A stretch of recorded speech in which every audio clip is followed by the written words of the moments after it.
అసలు మీరు ఎవరు? అసలు నీ శక్తి ఏంది, నీ యుక్తి ఏంది, నీ చరిత్ర ఏంది, మా చరిత్ర ఏదిరా? 2002లో వచ్చిన ఆ జిల్లాకి, 2002లో వచ్చిన జిల్లాకి 2 సార్లు నేను జిల్లా పార్టీ అధ్యక్షుడిగా పనిచేసిన, నేను 2 సార్లు జిల్లా మంత్రిగా పనిచేసిన. నేను నా అడుగు పడని గ్రామాలు లేవు కరీంనగర్ జిల్లాలో. ఉమ్మడి కరీంనగర్ జిల్లాలో నా అడుగు పడని గ్రామాలు లేవు. ఉమ్మడి కరీంనగర్ జిల్లాలో నేను కరీంనగర్లో ఉంటే పొద్దున ఉదయం పొయ్యి ముట్టిస్తే రాత్రి 12 గంటలకు కూడా ఆ పొయ్యి ఆరిపోయేది కాదు.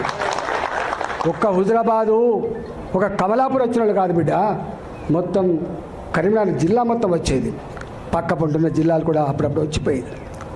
ఇవాళ నేను 2 సార్లు 40 ఫ్లోర్ లేదని చెప్తున్నా అంటే నాకు తెలియని జిల్లా ఉంటుందా? నేను పోని మండలం ఉంటుందా? నేను మాట్లాడినటువంటి జాతులు ఉంటాయా? మీకు మా చరిత్ర తక్కువ తెలుసుకోడు కా, మీ చరిత్ర మీకు తక్కువ తెలుసు.